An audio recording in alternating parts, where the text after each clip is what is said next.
Bonjour, professeur Boileau pour vous servir. Nous le savons, au début, il y avait la terre et l'eau. Et puis un jour arriva l'homme. Au début, les hommes, peu nombreux, se servaient de l'eau avec leurs mains. Mais à force de vivre d'amour et d'eau fraîche, ils furent de plus en plus nombreux et durent s'installer de plus en plus loin de la rivière. Se posa alors le problème de l'approvisionnement. Après avoir inventé le seau, ils inventèrent le porteur d'eau.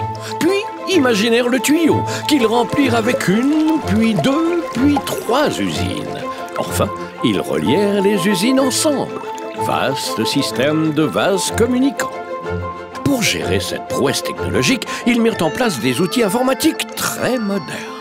Comme on n'arrête pas le progrès, on améliorera toujours plus ces outils informatiques. Mais l'ensemble devint quelque peu disparate. À ce moment de l'histoire, apparaît le cerveau. Armés de curiosité, les Védifiens et les Védifiennes commencent à se rassembler autour de cet outil nouveau. D'abord surpris par son aspect novateur, ils l'apprivoisent et le partagent pour toujours mieux assurer le service de l'eau, depuis la ressource jusqu'au robinet du consommateur. Alors, comment fonctionne le cerveau ? 24 heures sur 24, le cerveau reçoit les données brutes qui lui sont transmises. Des centaines de milliers de données, rivières, usines, réseaux et clients. Parce qu'il travaille pour tous les membres de Védif, le cerveau se charge de réunir bien d'autres informations passionnantes, telles que les dépenses énergétiques, les consommations de produits chimiques, la teneur en chlore dans le réseau, etc., etc. Avec la puissance de calcul d'Einstein et la perspicacité de Sherlock Holmes, le cerveau compare toutes ces données, les corrèle entre elles pour les rendre en quelques instants intelligibles et donc exploitables par différents utilisateurs. Des informations pertinentes que tous peuvent interroger, partager pour mieux décider. Passons à la pratique. Chapitre numéro 1. La surveillance. Imaginons qu'une sonde sur le réseau détecte un problème de chlore. Oh, une crise, juste un écart. Quelle peut être la nature et l'origine de l'écart? Une dégradation de la qualité suite à des travaux à proximité? Une dérive d'une station de chloration? Un arrêt d'eau? Le cerveau met à disposition ces événements d'exploitation avec les données de fonctionnement des installations et les mesures de chlore sur le réseau. Cela facilite l'analyse. On voit que pour les responsables qualité eau, le diagnostic en est simplifié. Ils peuvent mieux cibler leurs actions pour résoudre le problème ou anticiper la situation. La détermination de la zone impactée permet de lister les consommateurs à avertir si besoin est. On le voit, le cerveau fait bien plus que lancer des alertes. Il analyse et facilite la prise de décision. Passons maintenant au chapitre 2. La stratégie d'exploitation. Le cerveau aide les Védifiens à être ensemble de grands stratèges. Tout en assurant la continuité d'alimentation, il s'agit d'optimiser l'exploitation du service. Exemple. Le cerveau est informé de travaux programmés sur telle partie du réseau. De même, il est renseigné qu'une station de transfert sera indisponible pour maintenance.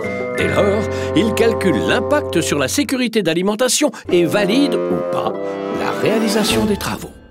Et si en plus un impondérable survient, une pollution rivière par exemple, qui impose l'arrêt d'une usine, le cerveau calcule automatiquement les consignes de transfert compatibles avec les capacités de production des autres usines et avec les besoins en eau du réseau. Dans cette stratégie, tout est comptabilisé. La dépense en énergie, la quantité de produits chimiques, les capacités de transfert, l'autonomie en eau, les objectifs de production. Bref, le cerveau propose la stratégie la mieux adaptée. Il propose, mais c'est l'humain qui décide pour assurer le meilleur service de l'eau 24 heures sur 24 au meilleur coût et atteindre les objectifs de performance, sujet de notre chapitre numéro 3. Soyons clairs, le cerveau est un outil pour piloter collectivement la performance.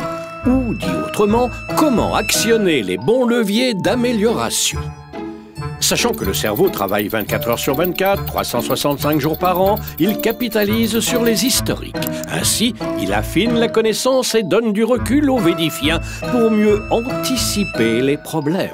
Car, comme dit un proverbe de Nanterre, qui a un coup d'avance gagne en performance. Exemple. Imaginons qu'en vérifiant les temps de fonctionnement journalier des compresseurs, le cerveau identifie un fonctionnement anormal du réseau d'air comprimé. Il en informe la maintenance. Celle-ci peut anticiper une panne sans être dans l'urgence. Les techniciens déterminent les pièces à changer, peuvent anticiper les approvisionnements et programmer l'intervention en sécurité pour les exploitants et pour le service de l'eau. Comme vous pouvez le constater, le cerveau aide à détecter les dérives lentes de fonctionnement et aide à piloter les actions d'amélioration. Au lieu de subir, les exploitants peuvent mieux prévenir une situation. Mais le cerveau mesure aussi sa propre performance. Il est doté de toutes les fonctions pour s'assurer qu'il est en phase avec les objectifs du contrat. Rendement du réseau, réduction de la consommation d'énergie, qualité de service aux consommateurs. Quand le cerveau propose un arbitrage à un instant T, il est aussi un allié au fil du temps. Pour conclure cette conférence, ayons une pensée émue pour ce cher Darwin. De la main originelle jusqu'au cerveau, n'est-il pas merveilleux de constater combien chaque homme, par son expérience et sa compétence, peut contribuer au progrès, que dis-je, à l'excellence du service de l'eau. Mes chers amis, avant de nous séparer, n'oubliez jamais le proverbe « Qui va piano va solo, mais qui va cerveau va bono ». Tiens, c'est rigolo ça.